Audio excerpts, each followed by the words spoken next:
Hello प्यारे बच्चों, तो फिर कैसे हैं आप सब। आशा करता हूँ बढ़िया होंगे, स्वस्थ होंगे, घर पर होंगे और अपने अपने माता पिता का ध्यान रख रहे होंगे। तो फिर जैसा कि आपको पता है कि हम लोग पार्ट 1 बायोलॉजी का पढ़ लिए थे BCMQ, और आज हम चैप्टर 2 के जो नियंत्रण और समन्वय है उसके बहुत ही मोस्ट 20 इंपॉर्टेंट MCQ लगाने वाले हैं। तो फिर चलिए शुरू करते हैं आज की क्लास। तो फिर आपको सवाल स्क्रीन पे शो रहा होगा, क्या कह रहा है कि आपको रीडिंग देखिए, क्लास 10 बायोलॉजी का है, चैप्टर नंबर 2 नियंत्रण एवं समन्वय। किसी ने चैप्टर 3 दे दिया है, उसको कोई दिक्कत नहीं है, लेकिन BCMQ है। तो पहला सवाल आपको स्क्रीन पे शो हो रहा है, क्या कह रहा है, आप उसको थोड़ा पढ़िए एक बार कि वो सवाल क्या कहना चाह रहा है। सवाल कह रहा है आपसे, सवाल कह रहा है कि शरीर में समन्वय किसके द्वारा होता है, बताइए। मतलब शरीर में जो समन्वय होता है किसके द्वारा होता है। जिन्होंने चैप्टर 3 नहीं पढ़ा, चैप्टर 3 पढ़ के आए तभी उनको सवाल समझ में आएगा। तो शरीर में समन्वय जो होता है वो होता है तंत्रिका एवं एंडोक्राइन तंत्र द्वारा, ठीक है। जो सही होगा मैं इस पर हाईलाइटर लगा दूंगा, ठीक है। फिर सेकंड नंबर का सवाल आपको शो हो रहा है कि मनुष्य में स्पाइनल तंत्रिकाओं की संख्या कितनी होती है। जब आप ब्रेन पढ़ते हैं तो ब्रेन के पहले तंत्र पढ़ना रहता है, तो तंत्र में पढ़ाया जाता है कि स्पाइनल तंत्रिकाओं की संख्या कितनी होती है। 31 जोड़ी, 32 जोड़ी, 12 जोड़ी या 29 जोड़ी। आपको मैं बताना चाहता हूँ कि मनुष्य में स्पाइनल कॉर्ड की जो संख्या होती है वो होती है 31 जोड़ी। कितनी होती है? 31 जोड़ी। तो थर्ड नंबर का सवाल, तो सेकंड नंबर का सवाल आ गया। तीसरा नंबर है इवान पैवलोव। इंपॉर्टेंट सवाल है, पेपर में देता है, समझ लेना। इंपॉर्टेंट है इसलिए मैं इसको लेकर आया हूँ भाई, खुद से बनाया हाथे से, क्या करें भाई, खुद से बनाना पड़ता है। तो इवान पैवलोव ने अपना प्रयोग किस जंतु पर किया था। जो आप थर्ड आप चैप्टर पढ़ोगे तो उसमें इवान साइंटिस्ट का नाम आता है। उसने अपना प्रयोग जो है किस जंतु पर किया था। कुत्ता, बिल्ली, शेर, लोमड़ी, बताइए। इंपॉर्टेंट है। तो इवान पैवलोव ने अपना प्रयोग किस जंतु पे किया था। तो उन्होंने जो अपना प्रयोग किया था वो किस पे किया था? कुत्ता पर किया था। किस पे किया था? कुत्ता पे किया था। फोर्थ नंबर आपको शो हो रहा होगा कि निम्नलिखित में से कौन एक प्रतिवर्ती क्रिया का उदाहरण है। प्रतिवर्ती किसे कहते हैं? मतलब जिसे देखने पे एकाएक हमारा मन बदल जाता है उसे क्या कहते हैं? प्रतिवर्ती क्रिया। जैसे बाग में टहलना नहीं, परीक्षा के लिए पढ़ना, ये कोई अचानक से होने वाली क्रिया है नहीं है। बुखार होने पर दवाई खाना, भाई हम जानते हैं हमको बुखार दवाई खाना पड़ेगा। मतलब प्रतिवर्ती क्रिया इसे कहते हैं कि एकाएक रिएक्शन हो जाए, एक देखे तुरंत हो जाए, तो उसे क्या कहते हैं? प्रतिवर्ती क्रिया कहते हैं। जैसे आप लोग शादी ब्याह में जाते हैं तो सिंपल कहता है, अगर कौन लड़की है हमारे तनी सच देती है तो उनका आप रिएक्शन में आते हो, उसे बोलते हैं प्रतिवर्ती क्रिया। पहले रहेंगे एकदम बढ़िया से, फिर बन जाएंगे मजनू। तो ये बात है। तो ऑप्शन देखिए, बाग में टहलना कोई नॉर्मल सी बात है, परीक्षा के लिए पढ़ना सब पढ़ते हैं भाई। स्वादिष्ट भोजन को देखकर मुंह में ला जाना, मतलब अब राहिम कहीं जा रहे थे तो लगाना चलता है ना कि मैं तो रास्ते से जा रहा था, ठीक है। मान लो रास्ते से जा रहे थे, कहीं खाना देख ले तो मुंह में पानी आ गया। तो इसका सही ऑप्शन है कि निम्नलिखित प्रतिवर्ती क्रिया एकाएक क्रिया कौन आ रही है? मुंह में लार आना। हम तो भाई रास्ते से जा रहे थे ना, तो इसका सही ऑप्शन है C, स्वादिष्ट भोजन को देखकर मुंह में लार आ जाना। थर्ड नंबर, नंबरिंग थोड़ा मिस्टेक है, प्यार एकदम मस्ती है, ठीक है। प्यार भूख को कौन बताता है? लो सबसे बड़ी बीमारी, छुटुआ मजनू बन गया है। प्यार भूख को कौन बताता है? देखो हमने ब्रेन, अगर आपने नहीं पढ़ा तो आप प्लेलिस्ट में जाके पढ़ सकते हैं, ब्रेन का सब पढ़ाया हुआ है। तो प्यार भूख कौन बताता है? देखो जितनी भी आंतरिक चीज़ें होती है ना, अंदर की चीज़, वो सब कौन बताता है? हाइपोथैलेमस। और जितना ये बाहरी चीज़ होता है सब कौन बताता है? थैलेमस। इसलिए जो पंडित होते हैं ना वो लहसुन प्याज नहीं खाते, क्योंकि जानते हैं कि हम लहसुन प्याज खाएंगे हमारा हाइपोथैलेमस एक्टिव हो जाएगा। जब हाइपोथैलेमस एक्टिव हो जाएगा, कहीं जाएंगे प्रवचन करने, कांड कर देंगे, मजनू बन जाएंगे। तो इसलिए जो पंडित होते हैं ना वो लहसुन प्याज नहीं खाते। तो प्यार भूख को कौन बताता है? थैलेमस भाई भारी होता था, पहले बता दिया। सेरिब्रम मेमोरी का काम करता है, सेरिबेलम का अलग काम है, और हाइपोथैलेमस तो हमने बताया कि आंतरिक ज्ञान, मतलब प्यार अंदर से आता है ना, कि कोई बाहर से लाता है, नहीं लाता, भूख अंदर से आती है, तो हाइपोथैलेमस। तो फिर जो प्यार भूख कौन बताता है हमको? हाइपोथैलेमस, ठीक है।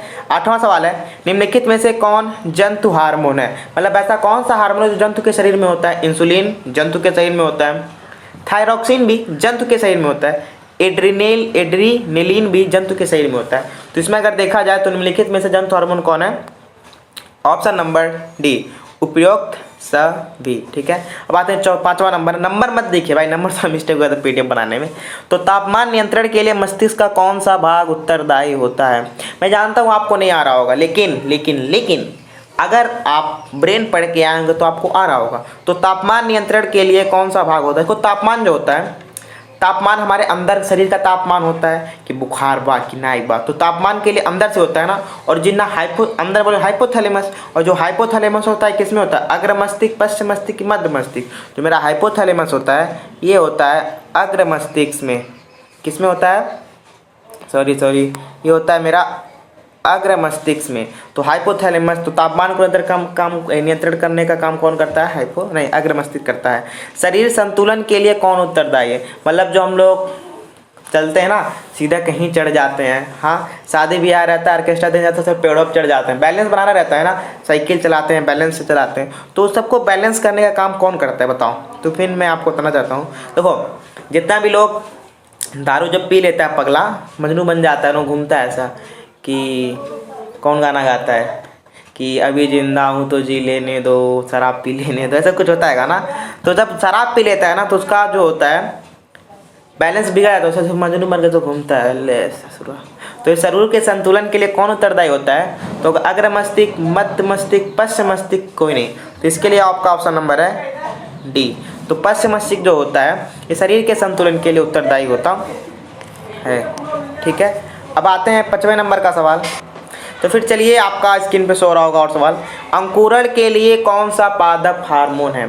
अंकुरण के लिए कौन सा हार्मोन होता है, देखो हमने पढ़ा था कि जब पेड़ पौधे पढ़े उसमें पढ़ा था, तो अंकुरण को इंग्लिश में क्या बोलते हैं, अंकुरण को इंग्लिश में बोलते हैं जर्मिनेशन। क्या बोलते हैं, जर्मिनेशन। तो जैसे जर्मिनेशन जैसे जिब्रेलिन, तो अंकुरण के लिए कौन सा हार्मोन होता है भाई, जिब्रेलिन होता है। निम्नलिखित में से कौन सा पादप हार्मोन है, तो निम्नलिखित में से कौन सा पादप हार्मोन है, चलो मतलब कौन सा हार्मोन जो पेड़ पौधों में बनता है। इंसुलिन बहुत छोटुआ में बनता है, ठीक है, मतलब छोटा छोटी सब में।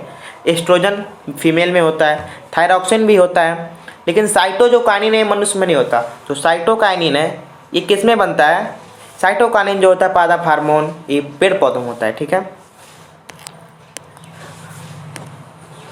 इंसुलिन हार्मोन किस ग्रंथि द्वारा स्रावित होता है, बहुत मोस्ट इंपॉर्टेंट है। तो इंसुलिन जो ग्रंथि होती है, इंसुलिन हार्मोन किस ग्रंथि से निकलती है भाई, किसी न किसी चीज़ के कोई ना कोई चीज़ होता है तभी वहाँ से बनता है। तो इंसुलिन हार्मोन हमारे शरीर में बनता है। तो चलो, तो इंसुलिन हार्मोन किस ग्रंथि से स्रावित होती है, अग्नाशय, अधिवृक्क, अवटु ग्रंथ, पीयूष ग्रंथ। तो इंसुलिन जो हार्मोन होता है मैं आपको बताना चाहता हूँ किससे बनता है, अग्नाशय से बनता है। 10वें नंबर का सवाल है, आयोडीन की कमी से कौन सा रोग होता है। आप लोगों ने गांव में देखो कोई आदमी होता है उसके तो फुलौना फूल जाता है, तो लड़के जब छोटे छोटे रहते हैं उससे डराते हैं, कहते हैं ये कब आना है, ये कब आना है। तो कोई लोग कहते हैं गेना बाना है, ठीक है, तो ये छोड़ो। तो जो आयोडीन की कमी से होता है कौन सा रोग होता है, तो यहाँ पे जो फूला रहता है ना उसको क्या कहते हैं बताइए, ग्वाइटर। तो आयोडीन की कमी से कौन सा रोग होता है, ग्वाइटर, बवासीर, मधुमेह, पीलिया, बताइए। देखो जो घेंगा रोग होता है ना उसी को हम इंग्लिश में बोलते हैं ग्वाइटर। तो आयोडीन की कमी से कौन सा रोग होता है, ग्वाइटर रोग होता है, ठीक है। दो तंत्रिका कोशिका के मध्य खाली स्थान को क्या कहते हैं, जो तंत्रिका होती है दोनों की जो खाली स्थान होता है ना उस खाली स्थान को क्या कहते हैं, ठीक है। द्रुमिका, स्नेपस, एक्सॉन, आवेग, बताइए। ये बहुत ज़्यादा इंपॉर्टेंट है भाई, पेपर में देता है, छोटुआ कहता हम पढ़ में नहीं कि जाग सर जी गाली देता है कि सर जैसे पढ़ा दें मज़े नहीं आया, ठीक है। तो दो तंत्रिका कोशिका के मध्य खाली स्थान को क्या कहते हैं, स्नीपस, ठीक है। 16वां नंबर का सवाल है, नंबर मत जाइए भाई, नंबर मिस्टेक हो गया। इंसुलिन की कमी से कौन सा रोग होता है, बताइए। हमने पढ़ा है कि इंसुलिन हार्मोन कहाँ से निकलता है, अग्नाशय से निकलता है, लेकिन रोग कौन सा होता है, बीपी, बवासीर, पीलिया, मधुमेह, बताइए। इस सवाल बहुत इंपॉर्टेंट भाई, देता है, ठीक है। तो इंसुलिन की कमी से कौन सा रोग होता है, मधुमेह रोग, बोले तो शुगर, ठीक है। चलिए,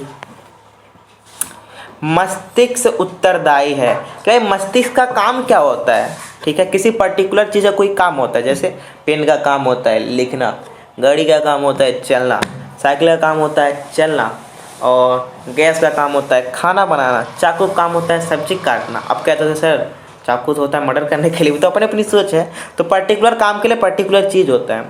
तो मस्तिष्क क्या काम कर सकता है, देखो सोचने के लिए हम तो सोचते हैं, कैसे सोचते हैं, मान लो शादी ब्याह में जाते हैं तो देख लेते हैं, मान लो देख लिए हमको से हो गया मजनू बन गए, तो सब सोचते हैं हाँ कितना बढ़िया थी, कौन कपड़ा पहनी थी, काल आई थी, कैसी ताकी थी, सोचते हैं ना, सोच सकता है, सही है। हृदय स्पंदन के लिए हमको पता है कि हृदय काम करेगा आदेश के द्वारा, सही है। शरीर का संतुलन बनाने की करती, और आप जो बताए थे बैलेंस वाला कि नशा शराब में होता तो नासिरी बोतल, ठीक है। तो वैसे मैं सिंगर नहीं हूँ, वैसे सोच लो। तो मस्तिष्क उत्तरदायी सोच भी सकता है, हृदय को काम भी करा सकता है, संतुलन भी बना सकता है। तो अगर देखा जाए तो मस्तिष्क से सारा काम कर सकता है, तो उपयोग सभी होगा। मास्टर ग्रंथि है, मास्टर ग्रंथि किसको कहा जाता है?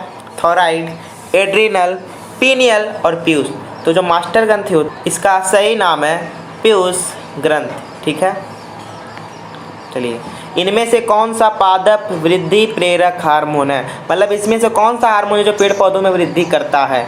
ऑक्सिन, जिब्रेलिन, साइटोकाइनिन, उपयुक्त सभी। बहुत इंपॉर्टेंट भाई, पेपर में सवाल देता है। तो इसमें सभी उपयोग, इसका आंसर होगा उपयोग सभी, क्योंकि सभी जो हार्मोन होते हैं वृद्धि प्रेरक होते हैं। इनमें से कौन वृद्धि संतमक हार्मोन है? वृद्धि संतमक हार्मोन रुकता हो, वृद्धि संतमक हार्मोन कौन है याद रखो, इंपॉर्टेंट है। ऑक्सिन, साइटोकाइनिन, जिब्रेलिन और या इथालिन। तो इसका सही आंसर है इथालिन। कौन सा है? इथालिन, ठीक है।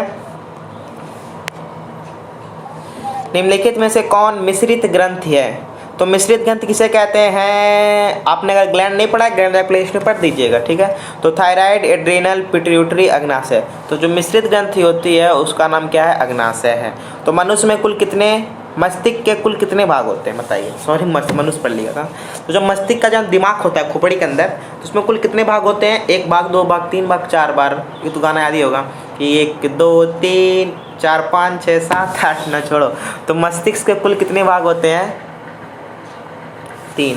कितने भाग होते हैं? 3। तो यहाँ पे आपके 20 क्वेश्चन हो जाते हैं कंप्लीट।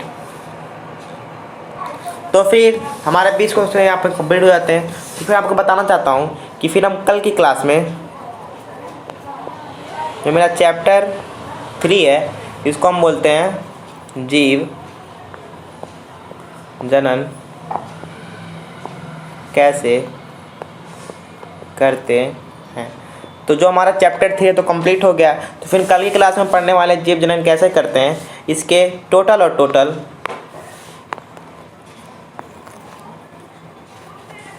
इसके कुल 20 MCQ पढ़ने वाले हैं। तो फिर कल की क्लास में हम क्या पढ़ने वाले हैं?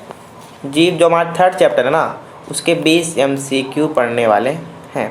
तो फिर आज के लिए इतना ही। आशा करता हूँ वीडियो को पसंद आया होगा। अच्छा लगे तो लाइक करें, शेयर करें, और जिन्होंने अभी तक चैनल को सब्सक्राइब नहीं किया सब्सक्राइब कर दें और बेल आइकन को दबाना ना भूलें। तो फिर आज के लिए इतना ही। तब तक के लिए टाटा और बाय प्यारे बच्चों।